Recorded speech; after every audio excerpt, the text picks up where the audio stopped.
Indiana Newsdesk is made possible in part by Smithville Fiber Internet, streaming TV, home security and automation in Southern Indiana. More information at smithville.com. Mallard Grodner Attorneys, providing legal services to clients and the community. Understanding, expertise, results. Bloomington and Indianapolis. lawmg.com. IU Alumni Association, connecting IU's network of alumni and sharing the Indiana spirit through scholarships, advocacy, and volunteerism. alumni.iu.edu. IU Center for Rural Engagement, extending IU Bloomington resources to improve Hoosier lives in partnership with communities and organizations. rural.indiana.edu. And by WTIU members. Thank you. Coming up on Indiana Newsdesk. French Lick Resort is building new homes in Orange County to help its employees find affordable housing in a tight market. When you're trying to recruit talent, if they can't find a place to live down here, well, they're going to look elsewhere. It's the first new housing development in French Lick in more than 60 years. Tourism is booming in Brown County, but the town of Nashville can't rely on much of the revenue generated from it, and that makes funding infrastructure projects difficult. We have 1950 infrastructure in 2022, and we don't have 2022 revenues or methods to pay for that. And we visit Griffy Lake Nature Preserve, where a nearly $2 million project is nearing completion. Those stories, plus the latest news headlines, right now on Indiana Newsdesk.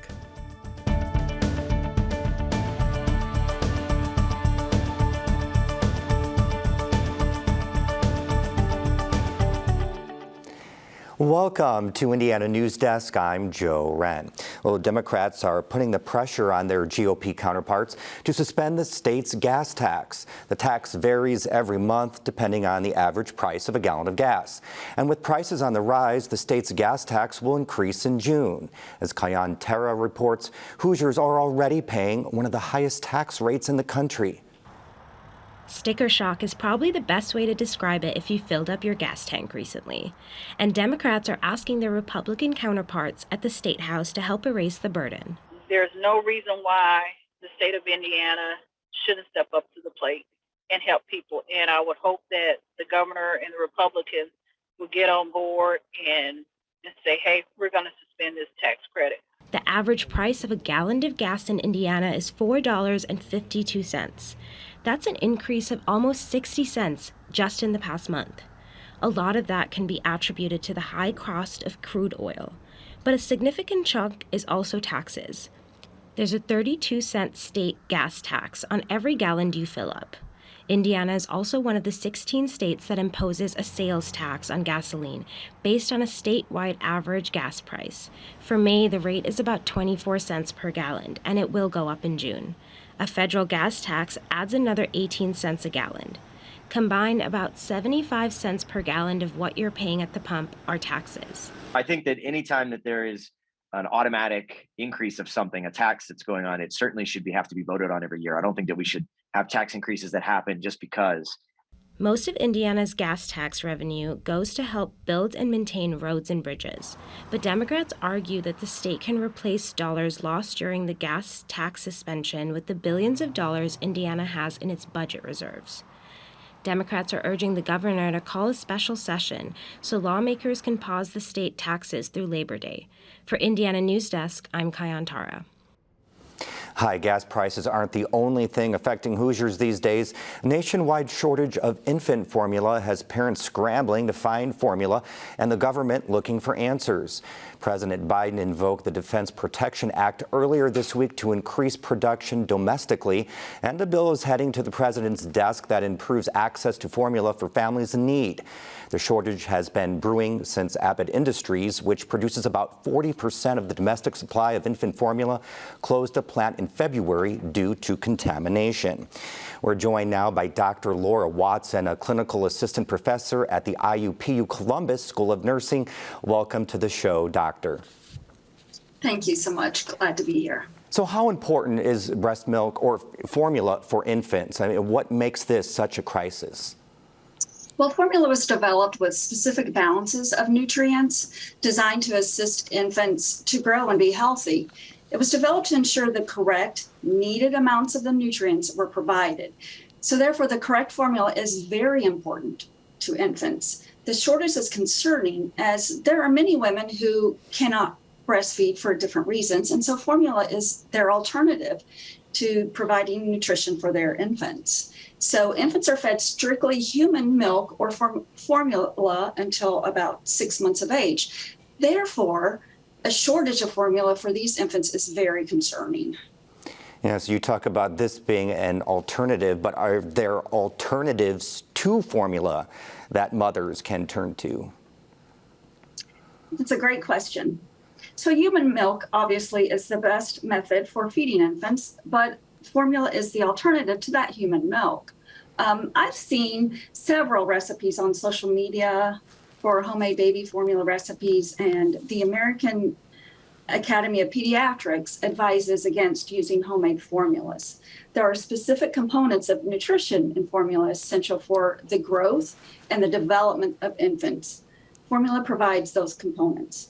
So if there are specific brands of formula that an infant uses that's not available, it has been stated that it is okay to switch formulas if another brand is available. It's also advised that not to water down the formula, because watering that down decreases the nutritional value and it causes imbalances in the infants, which could lead to serious health issues. One alternative for formula is the human milk banks. Many mothers donate their milk to these banks to help others in need. Another recommendation could be that you could reach out to formula manufacturer hotlines, community resources, and there are many mom groups on social media that maybe they can provide some information about where other formulas can be obtained. Also, you can always speak with the baby's pediatrician to provide some more guidance. We just have under 30 seconds left, Doctor. Do you envision issues in infant care, though, if the shortage persists? Well, the hope is the shortage gets corrected soon, as we have already spoken about it being corrected. So if we all work together and just buy 10 to 14 day supply of formula for your infant, we can all provide that need for our own families. Doctor, thank you so much for being on the show. We really appreciate it. Thank you. Well, Indiana's tight housing market is a challenge not just in cities, but also rural parts of the state. Orange County's largest employer, French Lick Resorts, is building more than 70 homes to help with the area's housing shortage. The development is in its beginning stages, but some residents have already moved in. Benta Boutier reports.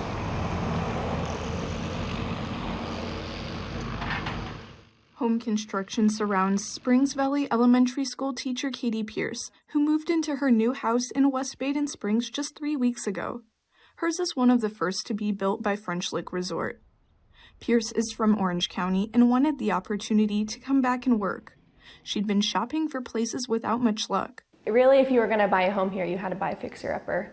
And even those fixer-uppers were going to be, $80,000 to $100,000. In Orange County, the median home listing price is $174,000, cheaper than the state's median, which is $219,000. But the county's 12% poverty rate is higher than the state's 9%. And nearly 20% of Orange County's housing was built before 1940, which isn't unusual for Indiana's rural areas. She didn't want to sink money into home repairs. Her realtor suggested she take a look at the houses French Lick Resort was working on. So I drove by that same night that he had mentioned it, and there was an open house. So I called my mom. I was like, "Hey, Mom, let's go look at this open house." And so we stopped. Crystal Painter had given me a folder, and I was able to apply that night. I got my mortgage pre-approved online, had the application sent over, and was ready to roll that same night that I went and looked at the house. Cook Group is the parent company of the French Lick Resort. Anyone can apply to live in the homes so long as they're employed locally.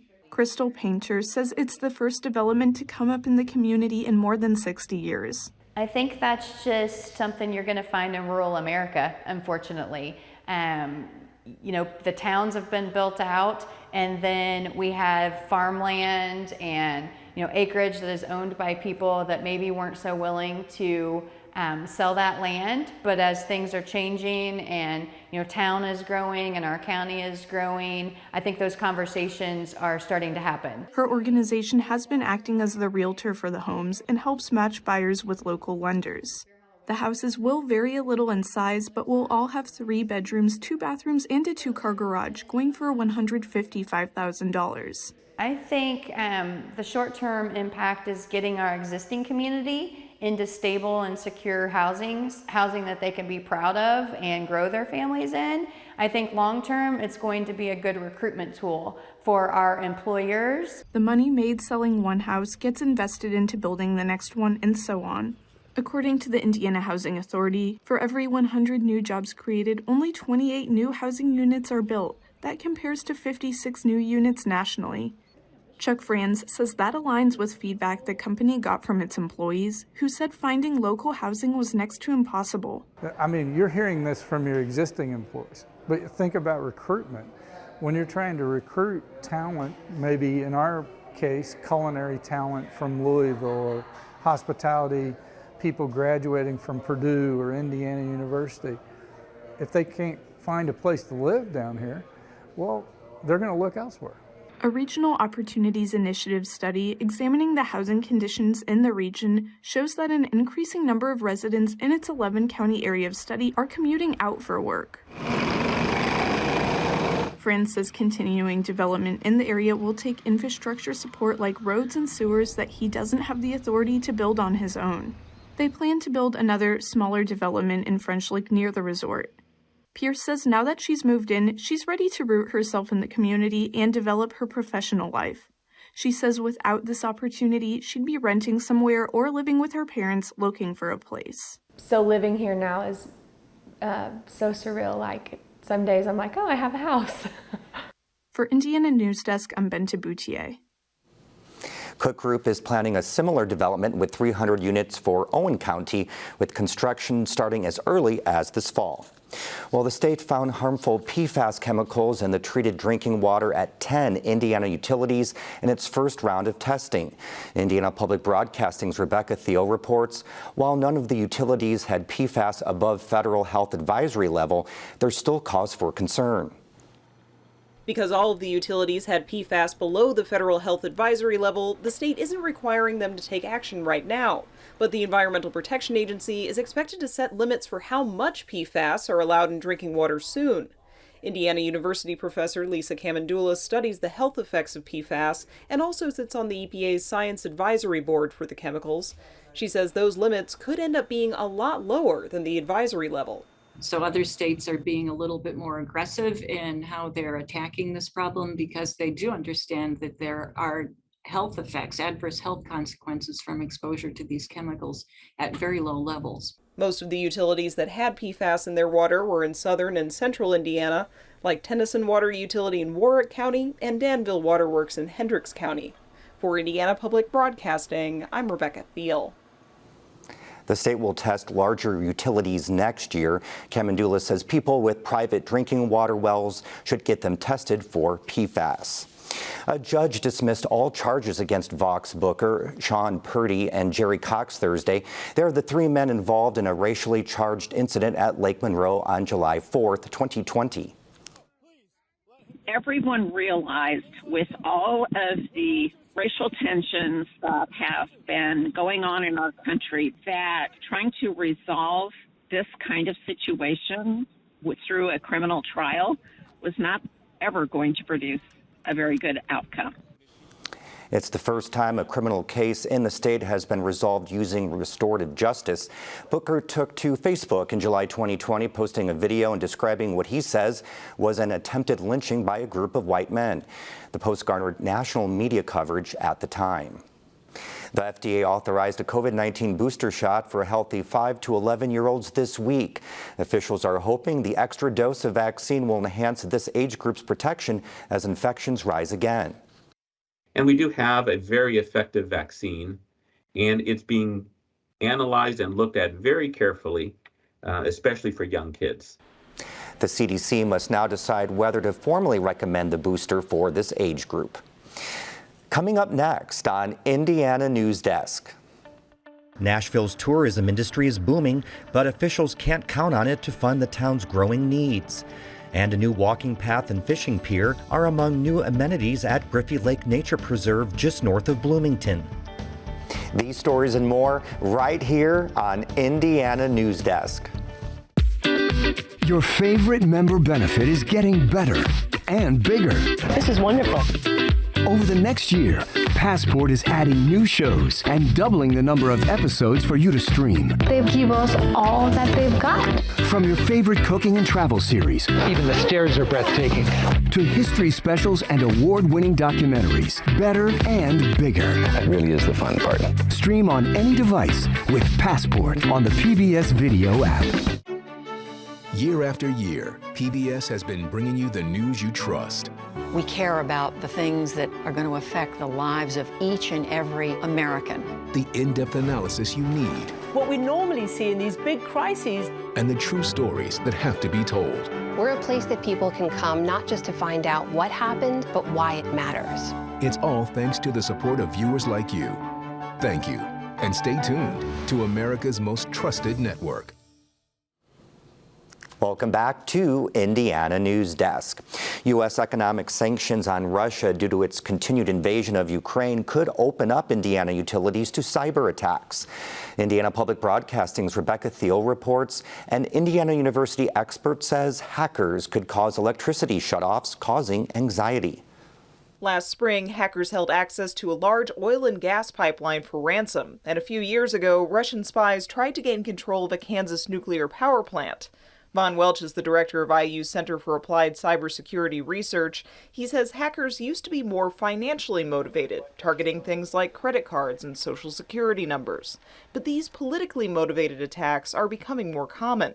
Would probably have the goal of causing a shutdown of those utilities for some period of time, a lot of disruption, get a lot of noise in media, and hope to sort of cause anxiety here about our involvement in the sanctions against Russia.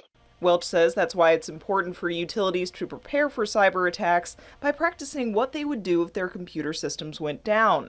We've seen everything from utilities to even schools and hospitals become the victims. So unfortunately, this is the new reality, I think, for a while. Welch says people who get solar panels on their roof could help the grid to be more resilient to a cyber attack, though he says just about any system that relies on a computer could be vulnerable. For Indiana Public Broadcasting, I'm Rebecca Thiel. Now, in a statement, Indiana's largest electric supplier, Duke Energy, says it has a dedicated cybersecurity team, conducts multiple cybersecurity drills every year, and shares best practices with peer utilities. The Brown County Playhouse opened almost 73 years ago with a stage and dirt floor. Now it boasts a new light and sound system, bigger stage, and other amenities. Nashville's tourism industry has expanded over the years, but officials can't count on it to fund the town's needs. On one of Nashville's busiest streets, a big part of the town's tourism industry is growing. The Brown County Playhouse used downtime during COVID-19 to upgrade the 425-seat venue. In fact, we had an acrobat team not long ago hanging from the rafters. So we can offer a lot of things. Once run by Indiana University's Summer Theater, the nonprofit is booking more concerts and shows. Ticket sales barely cover the acts. The Playhouse uses sponsors, grants, and other fundraising efforts to pay its $15,000 monthly bills. That doesn't leave Playhouse staff much left to pay for other things. They're hoping to get some of the county's innkeeper's tax money to fund a marketing budget.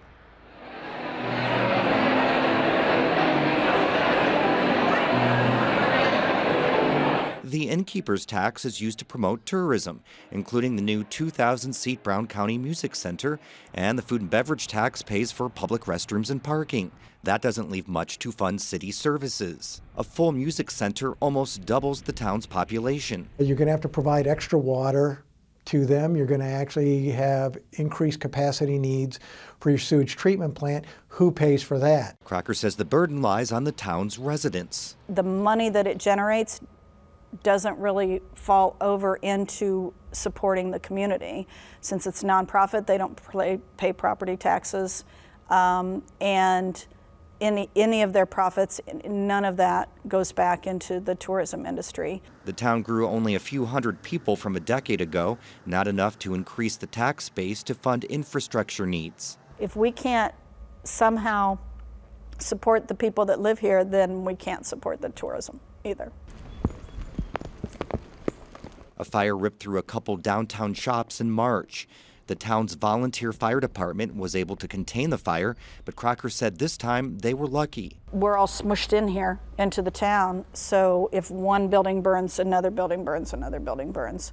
Again, if it had been windy that day, it could have been a lot worse. The town would like to switch to a fire territory, but that takes money too. Brown County has a 2.52% income tax rate, 11th highest in the state. I also have chocolate covered bacon.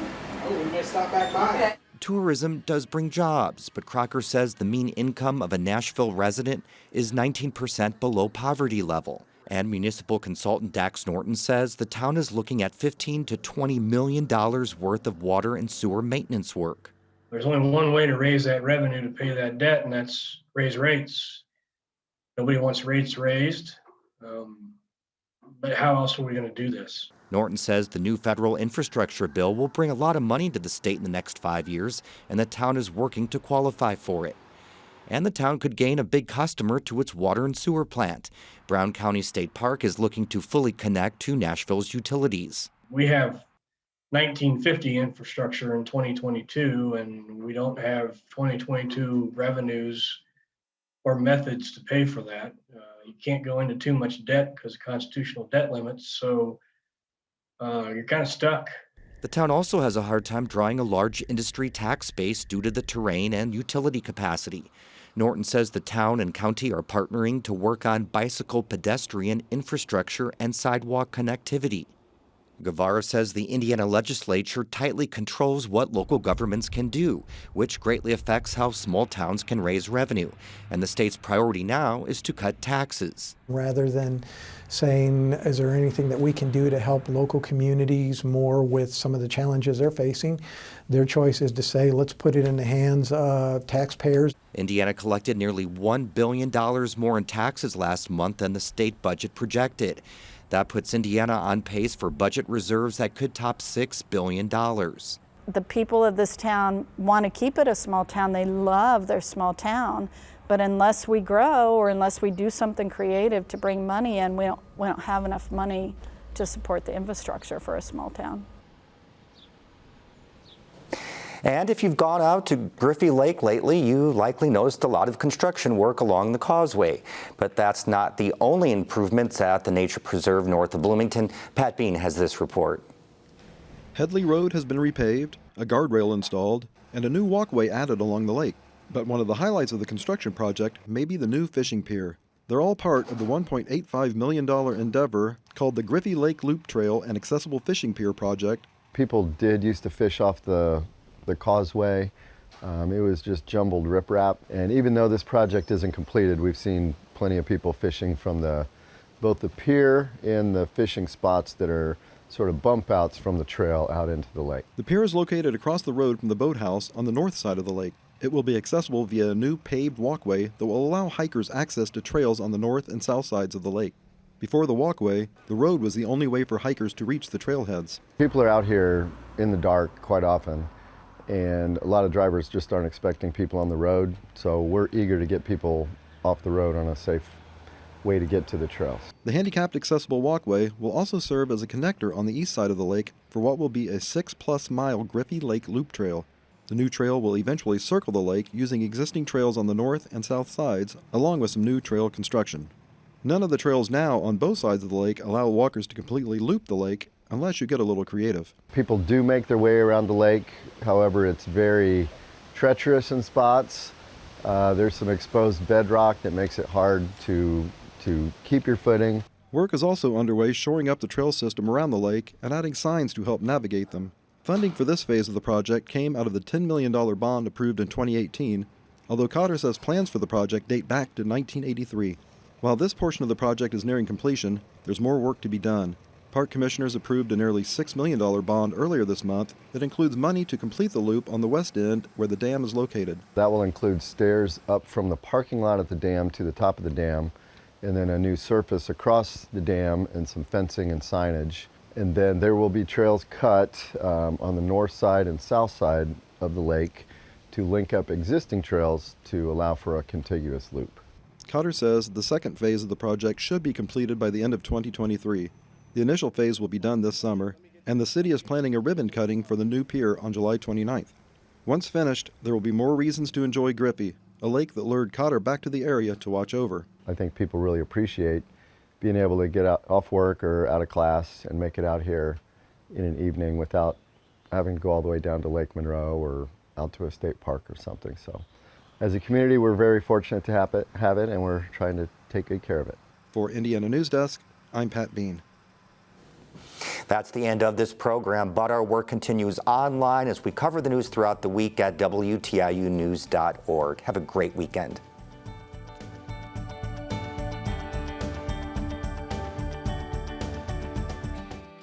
Indiana Newsdesk is made possible in part by Smithville Fiber Internet, streaming TV, home security and automation in Southern Indiana. More information at smithville.com. Maller Grodner Attorneys, providing legal services to clients and the community. Understanding, expertise, results. Bloomington and Indianapolis. LawMG.com. IU Alumni Association, connecting IU's network of alumni and sharing the Indiana spirit through scholarships, advocacy, and volunteerism. Alumni.iu.edu.